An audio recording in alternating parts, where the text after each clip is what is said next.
ਸਤਿ ਸ਼੍ਰੀ ਅਕਾਲ। ਤੁਸੀਂ ਜੁੜੇ ਹੋਏ ਹੋ ਪੰਜਾਬੀ ਰੇਡੀਓ USA ਦੇ ਨਾਲ ਤੇ ਮੈਂ ਹਾਂ ਪ੍ਰਵੀਨ ਸ਼ਰਮਾ ਲੈ ਕੇ ਹਾਜ਼ਰ ਹਾਂ ਪ੍ਰੋਗਰਾਮ ਖਬਰ ਤੇ ਨਜ਼ਰ।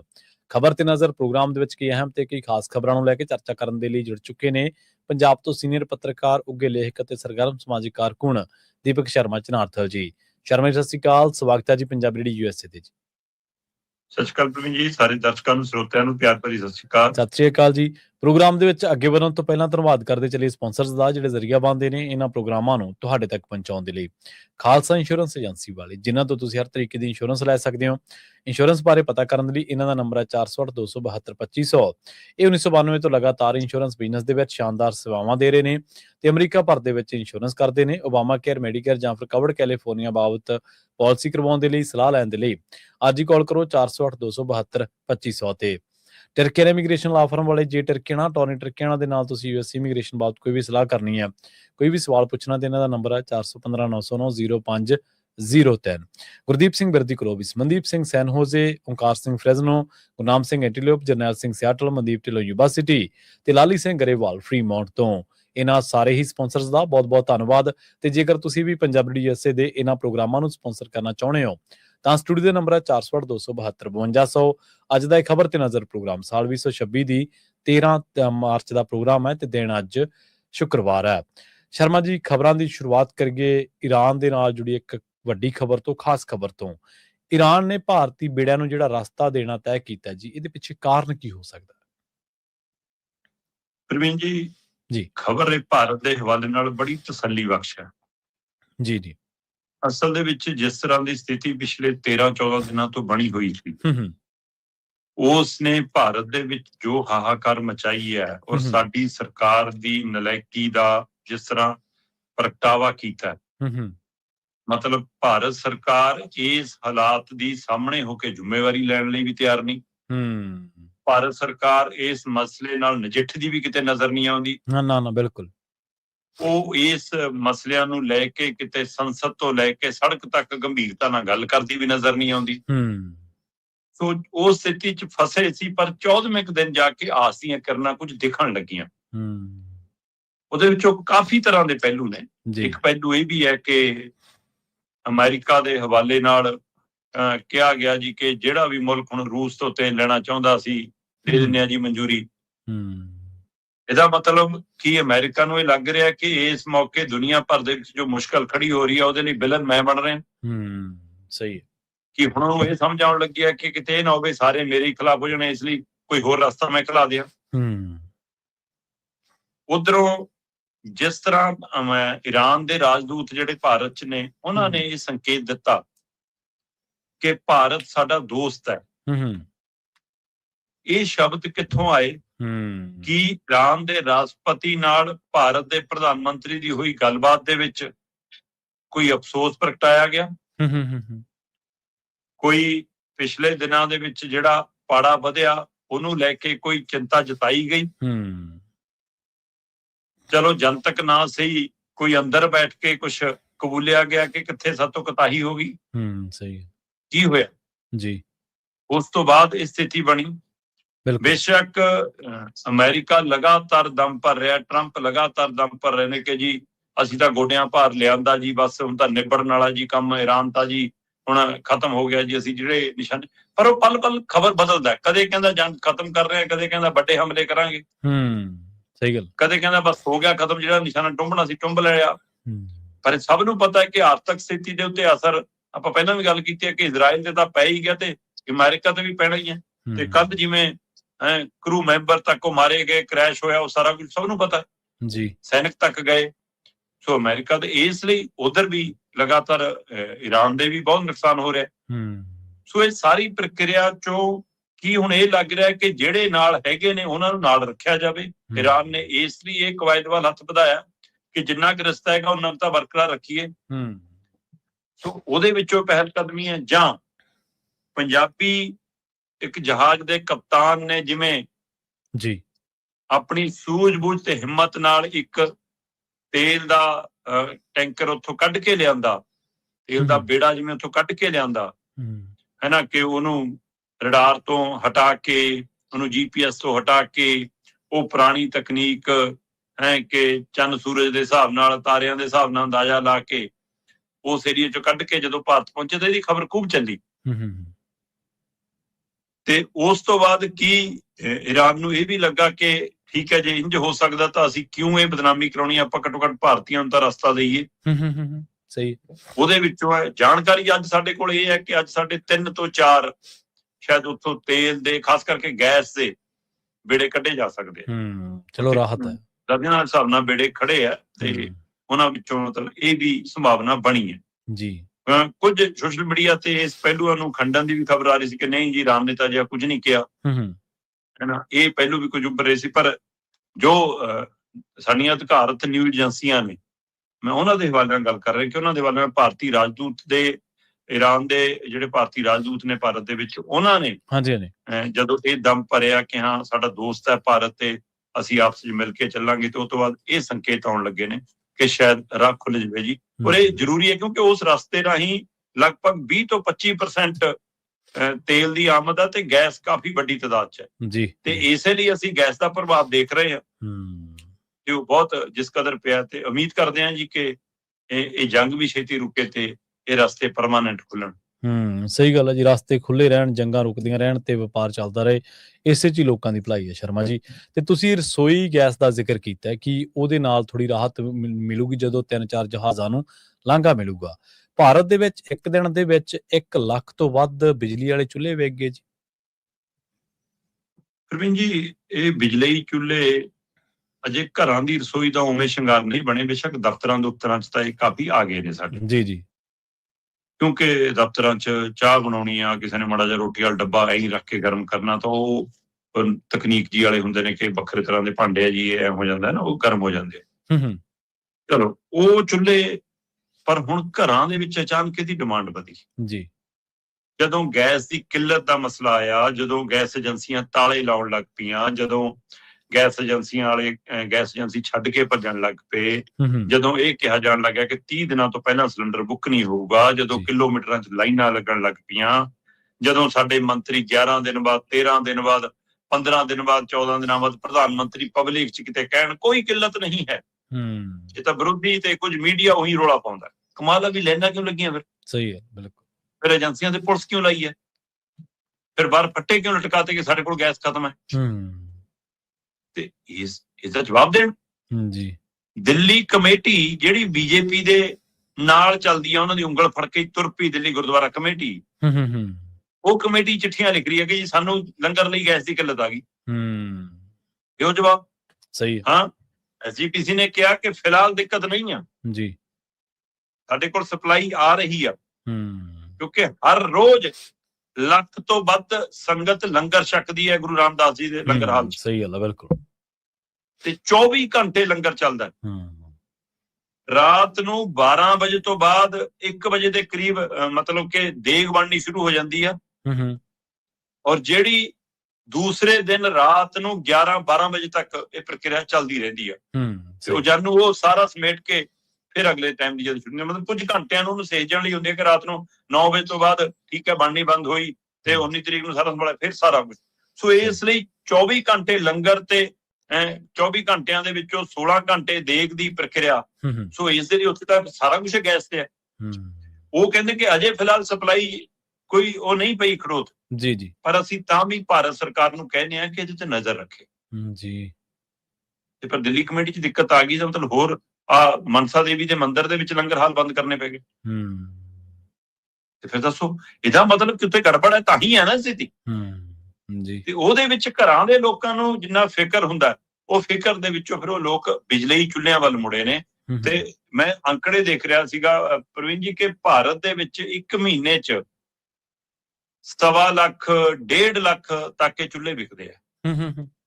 ਐਵਰੇਜ ਜਿਹੜੀ ਹੈਗੀ ਹੈ 1 ਮਹੀਨੇ ਦੇ ਵਿੱਚ 1.25 ਲੱਖ ਦੀ ਹੈ ਪੂਰੇ ਮੁਲਕ ਦੀ। ਤੇ ਹੁਣ 1 ਦਿਨ ਦੇ ਵਿੱਚ 1 ਲੱਖ ਤੋਂ ਵੱਧ 1,34,000 ਦੇ ਗੇਟ ਦੇ ਵਿੱਚ ਚੁੱਲ੍ਹੇ ਵਿਕੇ 1 ਦਿਨ ਦੇ ਵਿੱਚ। ਠੀਕ ਹੈ। ਤੇ ਦੂਏ ਪਾਸੇ ਐਵਰੇਜ ਭਾਰਤ ਦੇ ਵਿੱਚ ਹਰ ਰੋਜ਼ 50 ਤੋਂ 55 ਲੱਖ ਸਿਲੰਡਰਾਂ ਦੀ ਬੁਕਿੰਗ ਹੁੰਦੀ ਹੈ, ਪਰ ਹੁਣ ਇਹ ਐਵਰੇਜ 70 ਤੋਂ 80 ਲੱਖ ਚੱਲ ਰਹੀ ਹੈ ਜੀ।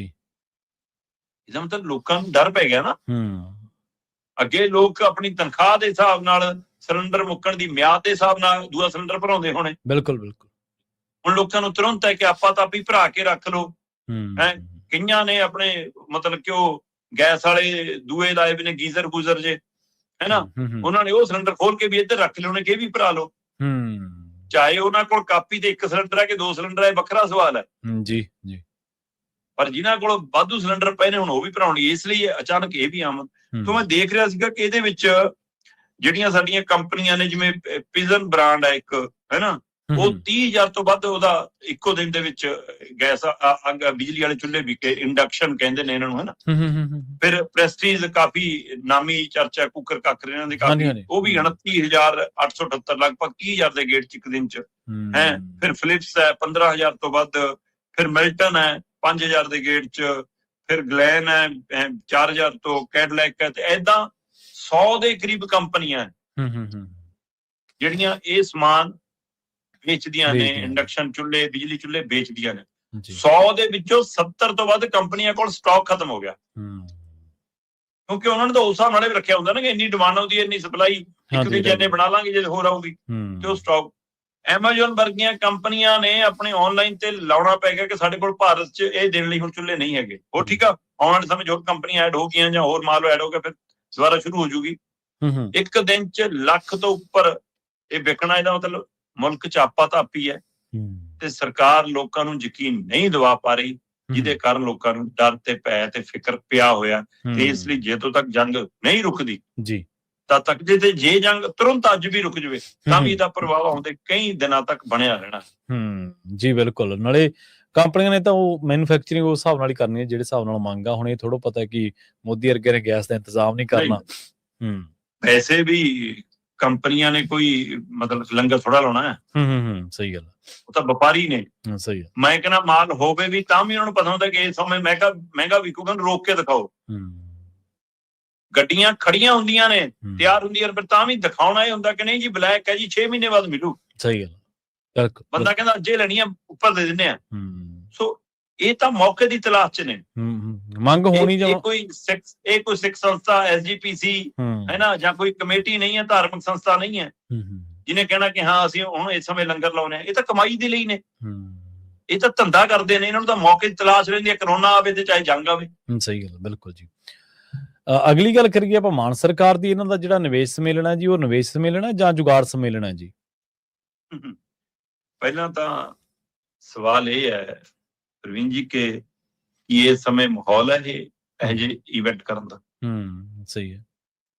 ਜਿਸ ਮੁਸ਼ਕਲ 'ਚ ਲੋਕਾਂ ਨੂੰ ਤਾਂ ਆਪਣੇ ਚੁੱਲ੍ਹੇ ਚੌਂਕੇ ਦਾ ਫਿਕਰ ਪਿਆ, ਤੇ ਤੁਹਾਨੂੰ ਇਨਵੈਸਟਮੈਂਟ ਦੀ ਪਈ ਹੈ। ਕਿਹੜੀ ਇਨਵੈਸਟਮੈਂਟ?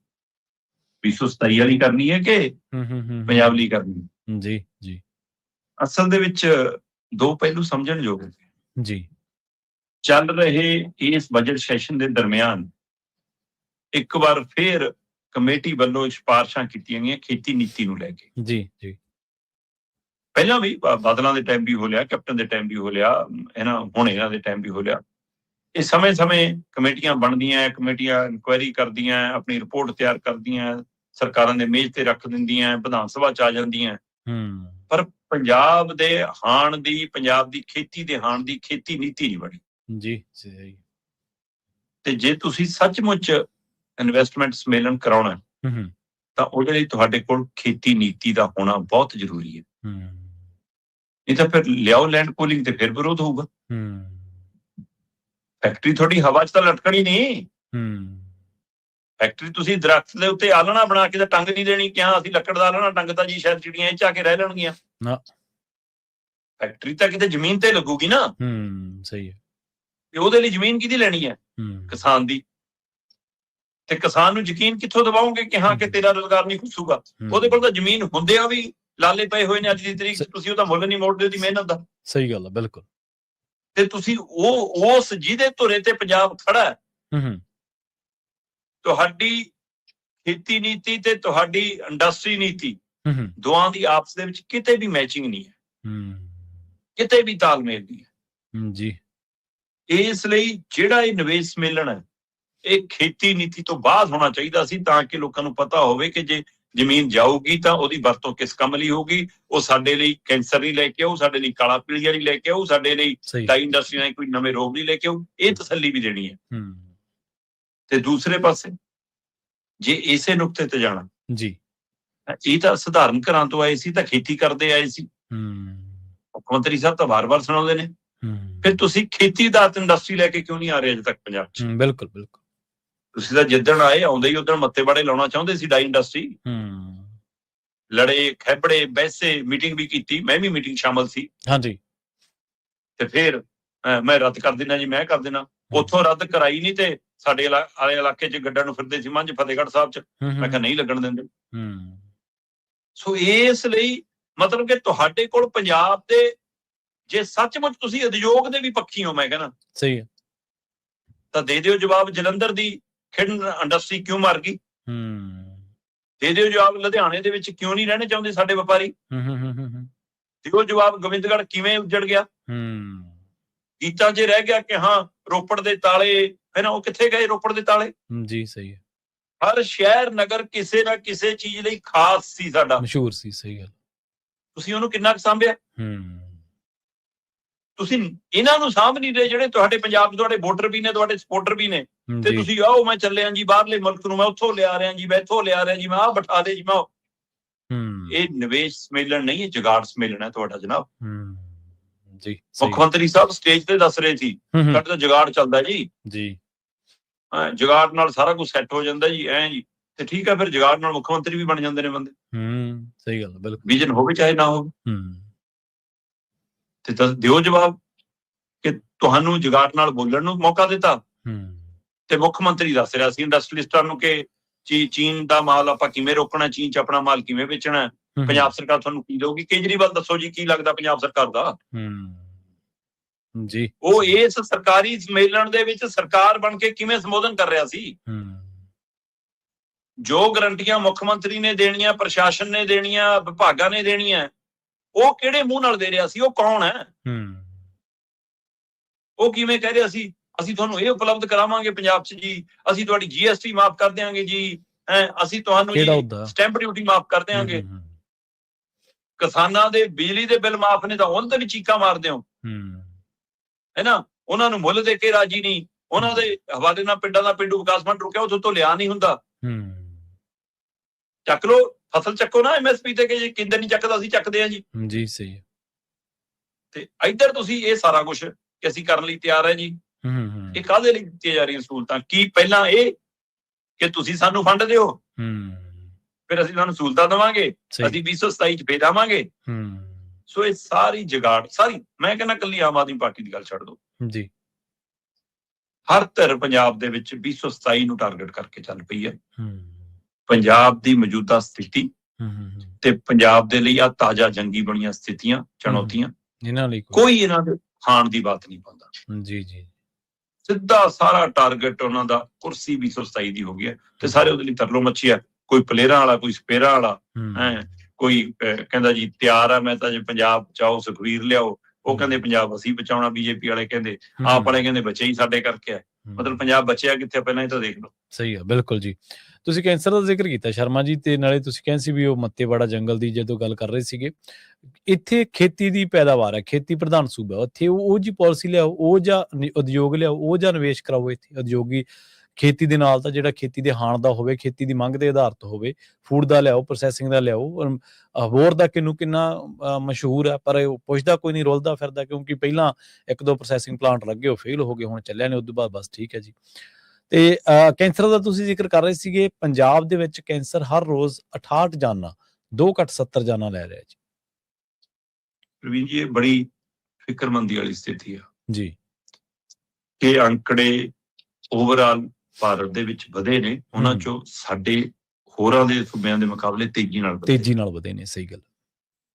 ਤੇ ਇਸ ਤੇਜ਼ੀ ਦਾ ਅੰਦਾਜ਼ਾ ਇਸ ਗੱਲ ਤੋਂ ਲਾਇਆ ਜਾ ਸਕਦਾ ਕਿ ਮੁੱਖ ਮੰਤਰੀ ਭਗਵੰਤ ਮਾਨ ਹੋਰੀ ਮੈਂਬਰ ਪਾਰਲੀਮੈਂਟ ਹੁੰਦੇ ਆ ਅਬੋਹਰ ਫਾਜ਼ਿਲਕਾ ਦੇ ਪਿੰਡਾਂ ਚੋਂ ਜਵਾਕਾਂ ਨੂੰ ਸਾਹਮਣੇ ਲਿਆ ਕੇ ਪੇਸ਼ ਕਰਦੇ ਸੀ ਕਿ ਆਹ ਜੀ ਬੁੱਢੇ ਦਰਿਆ ਕਰਕੇ, ਆ ਗੰਦੇ ਨਾਲੇ ਕਰਕੇ, ਜ਼ਹਿਰੀ ਪਾਣੀ ਕਰਕੇ, ਇੱਥੇ ਜੀ ਕਾਲਾ ਪੀਲੀਆ, ਕੈਂਸਰ, ਚਮੜੀ ਦੇ ਰੋਗ, ਆ ਸਾਰਾ ਕੁਛ ਹੈ ਜੀ। ਸਹੀ ਹੈ। ਤੇ ਜਨਾਬ ਉਹ ਇਲਾਕੇ ਲਈ ਕੀ ਕੀਤਾ ਤੁਸੀਂ ਦੱਸ ਦਿਓ ਮੈਨੂੰ। ਬੁੱਢੇ ਦਰਿਆ ਨੂੰ ਸਾਫ਼ ਦਰਿਆ 'ਚ ਬਦਲਣ ਲਈ ਕੀ ਕੀਤਾ, ਦੱਸ ਦਿਓ ਮੈਨੂੰ। ਜੀ ਤੁਸੀਂ ਪੰਜਾਬ ਦੀ ਉਹ ਇੰਡਸਟਰੀ ਜਿਹੜੀ ਮਤਲਬ ਕਿ ਧਰਤੀ 'ਚ ਜ਼ਹਿਰ ਪਾ ਰਹੀ ਸੀ, ਤੁਸੀਂ ਉਹਨਾਂ ਮੋਰਚਿਆਂ ਨੂੰ ਤੋੜਨ ਲਈ, ਭੰਨਣ ਲਈ ਪੂਰੀ ਜੱਦੋਜਹਿਦ ਲਾਈ। ਉਹ ਤਾਂ ਅਗਲੇ ਲੜੇ ਦਮ ਸੀ। ਸ਼ਰਾਬ ਫੈਕਟਰੀ ਵਾਲਾ ਸਭ ਨੇ ਦੇਖਿਆ ਕਿਵੇਂ ਲਾਹਣ ਨਿਕਲਦਾ ਸੀ ਜੀ ਤੇ ਤੁਸੀਂ ਤਾਂ ਉਹਦੇ ਪੈਰਲਰ ਉਹੀ ਜਿਹੀਆਂ ਡਾਈ ਇੰਡਸਟਰੀਆਂ ਹੋਰ ਲਿਆਉਣ ਨੂੰ ਤਿਆਰ ਸੀ। ਤੇ ਫਿਰ ਤੁਹਾਡੀ ਨੀਤੀ ਕਿਹੜੀ ਆ? ਜੀ ਜੀ ਇਸ ਲਈ ਇਹ ਅੰਕੜੇ ਬਹੁਤ ਡਰਾਉਂਦੇ ਨੇ। ਇੱਕ ਦਿਨ ਦੇ ਵਿੱਚ ਪੰਜਾਬ 'ਚ ਕੈਂਸਰ ਨਾਲ 68 ਮੌਤਾਂ, ਇਹ ਐਵਰੇਜ ਹੈ। ਮਤਲਬ ਇੱਕ ਸਾਲ ਦੇ ਵਿੱਚ ਮਤਲਬ ਲੱਖਾਂ ਦੇ ਕੇਸ ਆਉਣ ਲੱਗ ਪਏ। ਸਹੀ ਗੱਲ ਹੈ, ਬਿਲਕੁਲ। ਔਰ ਕਈ ਕੇਸ ਉਹ ਨੇ ਜਿਨ੍ਹਾਂ ਦੇ ਪਤਾ ਲੱਗ, ਜਿਹੜੀ 68 ਮੌਤਾਂ ਦਾ ਅੰਕੜਾ ਆਇਆ ਹੈ, ਇਹ ਜਿਹੜਾ ਮੈਡੀਕਲ ਸਿਸਟਮ 'ਚ ਆ ਕੇ ਮੌਤ ਹੋਈ ਹੈ ਉਹਦਾ ਅੰਕੜਾ, ਜਿਹੜੇ ਘਰੇ ਹੋ ਗਈ ਉਹਦਾ ਨਹੀਂਗਾ। ਹਾਂ, ਜਿਹੜਾ ਆਈ ਮਹੱਲੇ ਵਾਲੇ ਡਾਕਟਰ ਤੋਂ, ਹੈ ਨਾ, ਦੇਸੀ ਡਾਕਟਰ ਤੋਂ ਕਿਤੇ ਦਵਾਈ ਪੂੜੀ ਲੈ ਲਈ, ਮਹੱਲੇ 'ਚ ਕਿਤੇ ਟੈਸਟ ਨਹੀਂ ਕਰਾਇਆ, ਕੁਛ ਨਹੀਂ ਕਰਾਇਆ, ਉਹਨੇ ਸਿਰ ਦੁਖਦਾ ਰਹਿੰਦਾ ਜੀ, ਦੇ ਦਿਓ ਗੋਲੀਆਂ, ਚਲੋ ਜੀ ਬੰਦਾ ਸੁੱਤਾ ਰਹੇਗਾ ਜੀ, ਆ ਹੋ ਗਿਆ, ਪਤਾ ਨਹੀਂ ਹੁਣ ਬ੍ਰੇਨ ਕੈਂਸਰ ਹੈ ਜਾਂ ਕੀ ਹੈ ਜੀ, ਹੈ ਨਾ, ਬਾਅਦ ਹੀ ਪਤਾ ਲੱਗਦਾ। ਜਾਂ ਹੋਰ ਕੋਈ, ਹੈ ਨਾ, ਔਰਤਾਂ 'ਚ ਜਿਵੇਂ ਲਗਾਤਾਰ ਛਾਤੀ ਦੇ ਕੈਂਸਰ ਵੱਧ ਗਏ ਨੇ ਕੇਸ, ਹੈ ਨਾ, ਇੱਥੇ ਦੱਸੀਏ ਨਹੀਂ ਕਹਿੰਦਾ ਵਿਚਾਰੀਆਂ ਕਿ ਹਾਂ ਗੱਠ ਹੋ ਗਈ ਜਾਂ ਕੀ ਹੋ ਗਈ। ਸੋ ਇਸ ਲਈ ਇਹ ਸਾਰੀ ਸਥਿਤੀਆਂ ਨੇ, ਇਹ ਉਹ ਅੰਕੜੇ ਨੇ। ਇਹ ਨਹੀਂਗਾ ਕਿ ਬਾਕੀ ਸੂਬੇ ਪਿੱਛੇ ਨੇ। ਹਰਿਆਣਾ ਸਾਡੇ ਬਿਲਕੁਲ ਸਾਡੇ ਵਰਗੀ ਤਸਵੀਰ ਹੈ, ਸਾਡੇ ਵਰਗਾ ਹੀ ਰਹਿਣ ਖਾਣ ਪੀਣ ਹੈ, ਉੱਥੇ ਵੀ ਐਵਰੇਜ 50 ਮੌਤਾਂ ਹਰ ਮਹੀਨੇ ਹੋ ਰਹੀਆਂ ਨੇ। ਜੀ ਹਿਮਾਚਲ ਆਬੋ ਹਵਾ ਵਾਲੇ ਪੱਖ ਤੋਂ ਅਜੇ ਕਾਫੀ ਸਾਡੇ ਮੁਕਾਬਲੇ ਸਹੀ ਹੈ। 15 ਤੋਂ 16 ਮੌਤਾਂ ਹਰ ਮਹੀਨੇ ਉੱਥੇ ਐਵਰੇਜ ਕੈਂਸਰ ਕਾਰਨ ਹੋ ਰਹੀਆਂ। ਤੇ ਪਰ ਪੰਜਾਬ, ਹਰਿਆਣਾ ਵਰਗੇ ਸੂਬੇ ਜਿਹੜੇ ਖੁੱਲਾ ਸ਼ੁੱਧ ਦੇਸੀ ਖਾਣ ਪੀਣ ਲਈ ਜਾਣੇ ਜਾਂਦੇ ਸੀ, ਇਹਦਾ ਮਤਲਬ ਸਾਡੀ ਖੁਰਾਕ ਵੀ ਬਦਲ ਗਈ, ਸਹੀ ਹੈ, ਸਾਡਾ ਰਹਿਣ ਸਹਿਣ ਵੀ ਬਦਲ ਗਿਆ। ਅਸੀਂ ਵੀ ਮਤਲਬ ਉਸੇ ਸਰਕਾਰਾਂ ਦੇ ਸਿਸਟਮ ਵਾਂਗ ਲਾਲਚੀ ਹੋ ਗਏ। ਅਸੀਂ ਫਸਲਾਂ ਤੇ ਜ਼ਹਿਰ ਛਿੜਕਣ ਲੱਗਿਆਂ ਪਰਵਾਹ ਨਹੀਂ ਕਰਦੇ। ਜੇ ਕੈਨੀ ਦੇ ਉੱਤੇ 1 ਲਿਖਿਆ ਤਾਂ ਦੁਕਾਨ ਵਾਲਾ 2 ਵਾਰ ਦੱਸੂ ਤੇ ਅਸੀਂ 3 ਵਾਰ ਛਿੜਕਾਂਗੇ, ਹੈ ਨਾ। ਤੇ ਲਾਲਚਾ ਸਾਨੂੰ ਵੱਧ ਝਾੜਦਾ। ਤੇ ਉਹੀ ਉਦਯੋਗਪਤੀਆਂ ਦਾ ਹਾਲ ਹੈ, ਪਾਸ ਕਰਾ ਲੈਣੇ ਯੂਨਿਟ ਸਾਰੇ ਪੋਲਿਊਸ਼ਨ ਕੰਟਰੋਲ ਬੋਰਡ ਦੇ ਮੱਥਾ ਟੇਕ ਕੇ, ਤੇ ਬਾਅਦ ਚੋਂ ਪਾਈਪਾਂ ਆਪਣੀਆਂ ਕੁਰਸੀਆਂ ਥੱਲੇ ਕਰਕੇ ਧਰਤੀ 'ਚ ਪਾ ਦੇਣਾ ਸਾਰਾ ਜ਼ਹਿਰ, ਭੋਗੋ ਜੀ। ਸੋ ਇਸ ਲਈ ਅਸੀਂ ਆਪਣੀਆਂ ਪੀੜ੍ਹੀਆਂ ਨੂੰ ਇਹ ਕੈਂਸਰ ਵਰਗੇ ਤੋਹਫੇ ਦੇ ਕੇ ਜਾ ਰਹੇ ਹਾਂ, ਅਫਸੋਸ ਹੈ। ਬਿਲਕੁਲ ਜੀ। ਤੇ ਜਾਂਦੇ ਗੱਲ ਕਰੀਏ ਪੰਜਾਬ ਦੇ ਵਿੱਚ ਅੱਜ ਹੋਣ ਜਾ ਰਹੀ ਇੱਕ ਵੱਡੀ ਸਿਆਸੀ ਸਰਗਰਮੀ ਦੇ ਬਾਰੇ। ਅਮਿਤ ਸ਼ਾਹ ਪਹੁੰਚ ਰਹੇ ਨੇ ਪੰਜਾਬ ਦੇ ਵਿੱਚ ਅੱਜ। ਇਹ ਪੰਜਾਬ ਲਈ ਫਾਇਦਾ ਕਰੂ ਜਾਂ ਕੋਈ ਬੀਜੇਪੀ ਨੂੰ ਹੀ ਬੈਨੀਫਿਟ ਕਰੂਗੀ? ਦੇਖੋ, ਦੇਸ਼ ਦਾ ਗ੍ਰਹਿ ਮੰਤਰੀ ਹੈ ਅਮਿਤ ਸ਼ਾਹ, ਆਵੇ ਗ੍ਰਹਿ ਮੰਤਰੀ ਬਣ ਜੀ। ਕੇਂਦਰ ਸਰਕਾਰ ਸੂਬਿਆਂ ਦੇ ਟੈਕਸਾਂ ਨਾਲ ਚੱਲਦੀ ਹੈ, ਆਵੇ ਸਰਕਾਰ ਬਣ ਕੇ ਕਰੇ, ਸਵਾਗਤ ਹੋਏਗਾ। ਪੰਜਾਬ ਦੇ ਲਈ ਕਰੋ ਕਿਸੇ ਯੋਜਨਾ ਤੇ ਕੰਮ ਜੀ, ਸਹੀ ਹੈ। ਪਰ ਜਦੋਂ ਤੁਹਾਡੀ ਨੀਅਤ ਦੇ ਵਿੱਚ ਖੋਟ ਹੋਵੇ, ਜਦੋਂ ਤੁਹਾਡੀ ਨੀਅਤ ਦੇ ਵਿੱਚ ਵਰਗ ਵੰਡ, ਜਾਤ ਵੰਡ, ਧਰਮ ਵੰਡ ਹੋਵੇ, ਫਿਰ ਉਮੀਦਾਂ ਘੱਟ ਹੁੰਦੀਆਂ ਨੇ, ਪਾੜੇ ਦਾ ਖਤਰਾ ਵੱਧ ਹੁੰਦਾ। ਜੀ, ਸਹੀ। ਸਿਆਸੀ ਜਮਾਤ ਹੈ, ਸਿਆਸੀ ਰੰਗ ਉਹਨਾਂ ਕੋਲ ਹੈ, ਉਸੇ ਰੰਗ 'ਚ ਕੇਜਰੀਵਾਲ ਦਿਖਦਾ, ਉਸੇ ਰੰਗ 'ਚ ਸੁਖਵੀਰ ਦਿਖਦਾ, ਤੇ ਉਸੇ ਰੰਗ 'ਚ ਕਾਂਗਰਸ ਤਾਂ ਪਹਿਲਾਂ ਵੀ ਰੰਗੀ ਹੋਈ ਅਸੀਂ ਦੇਖੀ ਹੈ। ਬਿਲਕੁਲ। ਤੇ ਇਹਨਾਂ ਦਾ ਰੰਗ ਨਹੀਂ। ਹਾਂ, ਇਹਨਾਂ ਦੀ ਨਜ਼ਰ ਪੰਜਾਬ ਦੇ 32-33% SCBC ਭਾਈਚਾਰੇ ਤੇ ਹੈ ਜੀ। ਇਹ ਪੰਜਾਬ ਦੇ 33-34% ਹਿੰਦੂ ਵਰਗ ਨੂੰ ਗਰੰਟਡ ਲੈਣ ਲੱਗੇ ਨੇ, ਕਿ ਉਹ ਤਾਂ ਉਹੀ ਪੈ ਜਾਣਗੇ ਲੀਡਰ। ਅਸੀਂ ਚਾਹੇ ਸਿੱਖਾਂ ਨੂੰ ਮੂਹਰੇ ਕਰ ਲਈਏ, ਹਿੰਦੂ ਗਰੰਟਡ ਸਾਨੂੰ ਪੈ ਜਾਣਗੇ। ਇਹ ਸੋਚੋ ਕਿ ਪੰਜਾਬ ਦਾ ਕੌਣ ਹੈ ਜੀ ਜੀ। ਤੇ ਦੂਸਰੇ ਪਾਸੇ ਇਹ ਘੱਟ ਗਿਣਤੀਆਂ ਦੇ ਵਿੱਚ ਇੱਕ ਘੱਟ ਗਿਣਤੀ ਨੂੰ ਜਿਵੇਂ ਦੇਸ਼ ਹਾਸ਼ੀਅਤ ਤੱਕ ਰਹੇ ਨੇ, ਦੂਸਰੀ ਘੱਟ ਗਿਣਤੀ ਨੂੰ ਇਹ ਉਸੇ ਕਟਹਿਰੇ 'ਚ ਲੈ ਕੇ ਇਕੱਠਾ ਨਹੀਂ ਹੋਣ ਦੇਣਾ ਚਾਹੁੰਦੇ, ਇਸ ਲਈ ਉਹਨਾਂ ਨੂੰ ਭਰਮਾ ਕੇ ਨਾਲ ਰੱਖਣਾ ਚਾਹੁੰਦੇ ਨੇ। ਇਹਨਾਂ ਦੀ ਨਜ਼ਰ ਸਿੱਖੀ ਤੇ ਇਸ ਕਦਰ ਹੈ ਕਿ ਇਹ ਦੱਸੀਏ ਕਿ ਅਸੀਂ ਸਿੱਖਾਂ ਦੇ ਬਹੁਤ ਹਮਾਇਤੀ ਹਾਂ। ਉਹਦੇ ਵਿੱਚੋਂ ਹੋ ਸਕਦਾ ਹੈ ਕਿ ਇਸੇ ਚੱਕਰ 'ਚ ਕੋਈ ਚੰਗਾ ਕਰ ਜਾਣ। ਮੈਂ ਤਾਂ ਕਹਿੰਦਾ ਜੀ ਜੀ, ਹੋ ਸਕਦਾ ਕਿ ਆ ਜਿਹੜੀ ਕਾਨੂੰਨ ਬਣਾਉਣ ਦੀ ਮੰਗ ਹੈ ਉਹਦੇ ਤੇ ਕੋਈ ਉਂਗਲ ਧਰ ਲੈਣ ਕੇ ਸਾਡੀ ਸਰਕਾਰ ਆਊਗੀ ਜੀ, ਅਸੀਂ ਕਰ ਦਾਂਗੇ। ਪਰ ਤੁਹਾਡੇ ਕੋਲ ਕੇਂਦਰ 'ਚ ਸਰਕਾਰ ਹੈ, ਕਰ ਲਓ ਪੂਰੇ ਮੁਲਕ ਦੇ ਹਿਸਾਬ ਨਾਲ ਕੁਛ ਜੀ। ਸਹੀ ਹੈ, ਬਿਲਕੁਲ। ਪਰ ਸਵਾਲ ਉੱਥੇ ਖੜਾ ਹੈ ਅਜੇ ਵੀ ਕਿ ਵੀ ਸਾਰੇ ਧਰਮਾਂ ਦੀਆਂ ਧਾਰਮਿਕ ਗ੍ਰੰਥ ਨੇ ਉਹ, ਤੇ ਗੁਰੂ ਗ੍ਰੰਥ ਸਾਹਿਬ ਸਿੱਖੀ ਕਨਸੈਪਟ ਦੇ ਹਿਸਾਬ ਨਾਲ ਗੁਰੂ ਦਾ ਦਰਜਾ। ਤੇ ਫਿਰ ਇੱਕੋ ਕੈਟਾਗਰੀ 'ਚ ਜੇ ਕੱਲ ਨੂੰ ਰੱਖੋਗੇ, ਕੱਲ ਨੂੰ ਕੋਈ ਹੋਰ ਡੇਰੇ ਨਾਲ ਉੱਠ ਕੇ ਕਹਾਂਗੇ ਸਾਡਾ ਵੀ ਧਾਰਮਿਕ ਗ੍ਰੰਥ ਹੈ ਜੀ। ਫਿਰ ਕੱਲ ਨੂੰ ਕੋਈ ਬਾਬਾ ਕਹੂਗਾ ਮੈਂ ਵੀ ਗੁਰੂ ਹਾਂ ਜੀ ਆਪਣੇ ਇੰਨੇ ਲੋਕਾਂ ਦਾ। ਫਿਰ ਉਹਨੂੰ ਇਹ ਪੇਚ ਅਜੇ ਫਸਿਆ। ਪਰ ਇਹ ਕੀ ਦੂਸਰਾ ਇਹਦੇ ਨਾਲ ਬੰਦੀ ਸਿੰਘ ਵਾਲਾ ਮਸਲਾ ਵੱਡਾ ਬਣਿਆ ਕਿ ਉਹਦੇ ਤੇ ਉਂਗਲ ਧਰ ਸਕਦਾ ਅਮਿਤ ਸ਼ਾਹ, ਜਾਂ ਸਿਰਫ ਉੱਪਰਲੀ ਸੱਤਾ ਦੀਆਂ ਹੀ ਗੱਲਾਂ ਹੋਣਗੀਆਂ, ਜੀ ਉੱਪਰਲੀ ਤਹਿ ਦੀਆਂ ਹੀ ਗੱਲਾਂ ਹੋਣਗੀਆਂ। ਹੂੰ ਸਿਰਫ ਜੋ ਕੁਛ ਦਿਖਾਉਣ ਪ੍ਰਚਾਰ ਨੂੰ ਹੈਗਾ ਉਹਨਾਂ ਕੇ ਪ੍ਰਚਾਰ ਕਰਨਗੇ। ਸੋ ਦੇਖਣ ਵਾਲੀ ਗੱਲ ਹੈ ਕਿ ਅਮਿਤ ਸ਼ਾਹ ਗ੍ਰਹਿ ਮੰਤਰੀ ਬਣ ਕੇ ਆਉਂਦੇ ਨੇ, ਪਾਰਟੀ ਦੇ ਲੀਡਰ ਬਣ ਕੇ ਆਉਂਦੇ ਨੇ। ਵੈਸੇ ਪਾਰਟੀ ਦੀ ਰੈਲੀ ਹੈ ਮੋਗਾ, ਉੱਥੇ ਕਿੱਲੀ ਚਾਲਾਂ ਜਿਹੜਾ ਸੈਂਟਰ ਪੁਆਇੰਟ ਬਣ ਗਿਆ। ਲਗਭਗ 5ਵੀਂ ਪਾਰਟੀ ਹੈ ਜਿਹੜੀ ਉੱਥੋਂ ਆਪਣਾ ਚੋਣ ਪ੍ਰਚਾਰ ਸ਼ੁਰੂ ਕਰਨ ਜਾ ਰਹੀ ਹੈ। ਕਿਸੇ ਸਮੇਂ ਇੱਥੋਂ ਮਨਪ੍ਰੀਤ ਬਾਦਲ ਨੇ ਵੀ ਕੀਤਾ ਸੀਗਾ PPP ਦਾ, ਕੈਪਟਨ ਵੀ ਰਾਹੁਲ ਨੂੰ ਲੈ ਕੇ ਇੱਥੇ ਆਏ ਸੀ, ਬਾਦਲ ਵੀ ਕਰਦੇ ਰਹੇ ਨੇ, ਅਡਵਾਨੀ ਤੇ ਨਰਿੰਦਰ ਮੋਦੀ ਹੋਰੀ ਇੱਥੇ ਆਉਂਦੇ ਰਹੇ ਨੇ, ਹੈ ਨਾ। ਤੇ ਮਤਲਬ ਆਪ ਨੇ ਵੀ ਪਿਛਲੇ ਦਿਨੀ ਕੇਜਰੀਵਾਲ ਨੂੰ ਲੈ ਕੇ ਇੱਥੇ ਸਟੇਜ ਲਾਈ ਸੀ ਤੇ ਹੁਣ ਇਹ ਲਾ ਰਹੇ ਨੇ। ਸਹੀ ਗੱਲ। ਸੋ ਇੱਕ ਤਾਂ ਅੱਜ ਦੀ ਰੈਲੀ ਚੋਂ ਇਹ ਸੁਨੇਹਾ ਜ਼ਰੂਰ ਦੇਣ ਦੀ ਕੋਸ਼ਿਸ਼ ਹੋਏਗੀ ਕਿ ਅਸੀਂ ਇਕੱਲੇ ਆ ਰਹੇ ਹਾਂ ਜੀ ਪੰਜਾਬ 'ਚ, ਇਹ ਤੈਅ ਹੈ ਜੀ। ਪਰ ਗੱਠਜੋੜ ਬੈਕਡੋਰ ਹੋਣਾ ਕਿ ਨਹੀਂ ਹੋਣਾ, ਕਿਉਂਕਿ ਅਕਾਲੀ ਦਲ ਲਗਾਤਾਰ 3-4 ਬੀਜੇਪੀ ਦੇ ਲੀਡਰਾਂ ਨੂੰ ਸ਼ਾਮਲ ਕਰ ਚੁੱਕਿਆ ਸੁਖਬੀਰ ਬਾਦਲ, ਚਾਹੇ ਉਹ ਗਏ ਸੀ ਚਾਹੇ ਆਏ ਸੀ, ਜੋ ਵੀ ਹੈ ਬਿਲਕੁਲ। ਕੀ ਇਹ ਸਹਿਮਤੀ ਨਾਲ ਸ਼ਾਮਲ ਹੋ ਰਹੇ ਨੇ ਜਾਂ ਇਹ ਦੂਰੀ ਵੱਧ ਰਹੀ ਹੈ, ਇਹਦਾ ਵੀ ਅੱਜ ਕਾਫੀ ਕੁਝ ਝੱਗਾ ਚੱਕਿਆ ਜਾ ਸਕਦਾ। ਬਿਲਕੁਲ ਜੀ। ਸਿਆਸੀ ਦੁਕਾਨ ਤਾਂ ਸਜਾਈ ਹੈ, ਪਰ ਸੌਦਾ ਤਾਂ ਵਿੱਚ ਲੋਕ ਪੱਖੀ ਰੱਖ ਲਓ ਮਾੜਾ ਮੋਟਾ। ਦੁਕਾਨਾਂ ਤਾਂ ਚਲੋ ਤੁਸੀਂ ਰੱਖਣੀਆਂ ਸਜਾ ਕੇ। ਸ਼ਰਮਾ ਜੀ ਨਾਲ ਖਾਸ ਖਬਰਾਂ ਤੇ ਖਾਸ ਜਾਣਕਾਰੀਆਂ ਦੇ ਲਈ ਤੁਹਾਡਾ ਬਹੁਤ ਧੰਨਵਾਦ ਜੀ। ਸਤਿ ਸ਼੍ਰੀ ਅਕਾਲ। ਪ੍ਰੋਗਰਾਮ ਖਬਰ ਤੇ ਨਜ਼ਰ ਨੂੰ ਆਪਾਂ ਇੱਥੇ ਸਮਾਪਤ ਕਰਾਂਗੇ। ਸਮਾਂ ਇਜਾਜ਼ਤ ਨਹੀਂ ਦਿੰਦਾ। ਮੈਨੂੰ ਪ੍ਰਵੀਨ ਸ਼ਰਮਾ ਨੇ ਦਿੱਤੀ ਇਜਾਜ਼ਤ। ਜੁੜੇ ਰਹੋ ਪੰਜਾਬੀ ਰੇਡੀਓ USA ਦੇ ਨਾਲ। ਤੁਹਾਡਾ ਸਾਰਿਆਂ ਦਾ ਬਹੁਤ ਧੰਨਵਾਦ। ਸਤਿ ਸ਼੍ਰੀ ਅਕਾਲ।